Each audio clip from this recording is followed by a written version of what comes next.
This is the ultimate 90s racer car. If you're my generation, I feel like this car was peak racer dreams. And I'm going to do a quick review as a 40-year-old guy and debating, should you buy a JDM RX7? Alright, well, if you know this car just based on the Japanese logo, it is a 1996 Mazda RX7, and I just love this car. I mean, it checks a lot of boxes for me. I'm a family guy, I'm married, I got 2 kids, but it's a turbocharged 1.3 liter stock engine. It's the JDM right-hand drive, manual transmission. And what I love about the JDM version, aside from the cool factor of just the right-hand drive, is back seats. So the US version just has a parcel shelf here with a little flap, but this actually has 4 full seats. We can fit some small kids. And if you're at a point in your life like me where you have car seats, this is more practical than my daily driver, which is a 718 Porsche Cayman. And I think that this car was really interesting to me. I mean, I grew up loving the RX-7, Toyota Supras, GTR, Godzilla, R34. I mean, these were just my dream cars growing up. So finally, after 25 years, I have an opportunity to buy one, and I'm just going to give a review about, should you buy this car? So let's start at the front of the car. It is just an iconic look. It's got this carbon hood. It's very aggressive. I love everything about the front of this car. Now, the fit and finish on this particular model, it's a 15-footer car. I mean, you need to be 15 feet away to really make it look its best, but this is just a cool car. I love the carbon everywhere. I like this rear wing, super cool. It's better than wingless in my opinion. Just round curves contrast with the sharp spoiler. I think this is a great looking car. A little bit of an aftermarket exhaust, but as we drive, you'll see it sounds very stock. It's not loud or drony at all. The wheels, so-so on the black wheels, but that's easy to fix. And again, it's just a beautiful silhouette of a car. Can't beat it. I love the hard top. I mean, this interior still looks great. It's functional. It doesn't have a lot of the technology. Let's run through the things that do it for me. Manual transmission, turbocharged. I love that blow-off valve. It's JDM, so it's got the right-hand drive cool factor. It has back seats, which is practical for me. I've got 2 kids. Unfortunately, I really just couldn't use this car enough. So if you follow this channel, you know that I have the 718 Porsche Cayman, which replaced a Honda S2000 and a Volvo S90.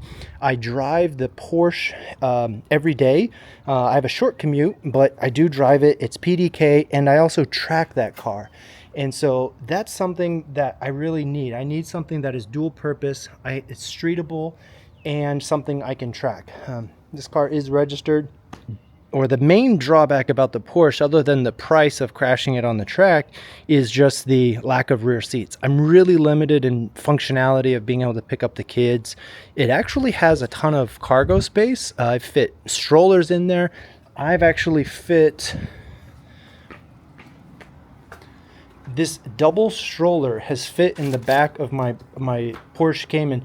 I had to disassemble stuff. I took all the wheels off, took the handlebars, but it did fit in the back of the Porsche Cayman.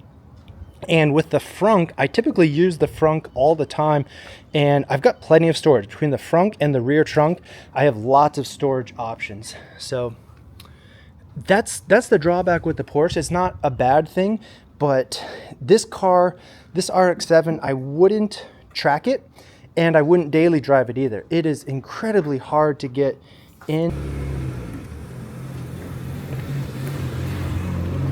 It's not easy to get into the car, but once you're in, it is super comfortable.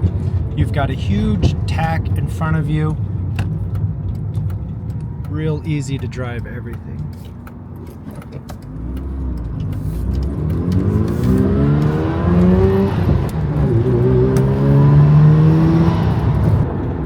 Speed transmission. All right, so I've I've been daily driving this over to the office. It has really been just a very fun experience because it gets a lot of attention still as a, 25, 30-year-old car. The manual transmission is not too bad, but the car is very low and that front lip scrapes on everything.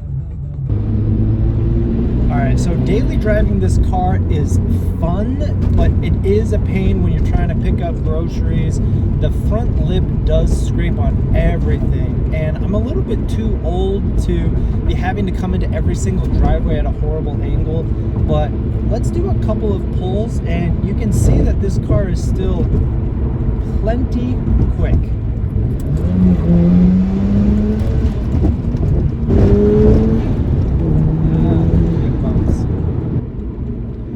Suspension, not the greatest in the world. You're not going to be getting in this car for a relaxing trip home. I wouldn't want to take this on very long of road trips, but it is a compact, driver-oriented car. Again, people comment on the lack of steering column adjustment. It's an issue for me. I'm not even 6 foot and I can't see the tops of every single gauge, so no adjustment there. Maybe if you had a race seat and if you drop it down lower, I think that would help to be able to see and you'd get a little more headroom, but I have plenty of headroom. I've driven an RX-7 with a helmet in it, and these cars are great for height.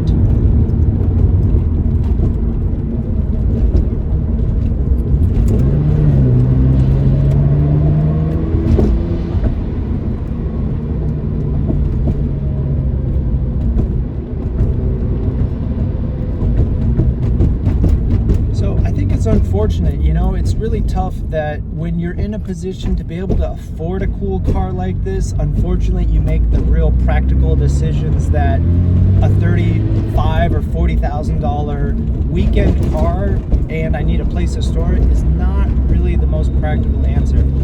This is a car, if I was gonna go to Japan and I could rent a car for a week, 100% I would do it. Even if it was just locally here, renting this car or testing it out for a bit, I think would be awesome. But in conclusion, guys, this is an amazing car that checks a lot of boxes. Manual, JDM, back seats, cool body kit, carbon fiber, high revving turbo rotary engine. Everything is super cool and I want it, but I just have to make the practical decision and find a daily driver that I can still track, and I don't mind binning it at the track and walking away and having to buy a new car. So thanks for watching. Smash that like button if you're still watching, and we'll see you next time.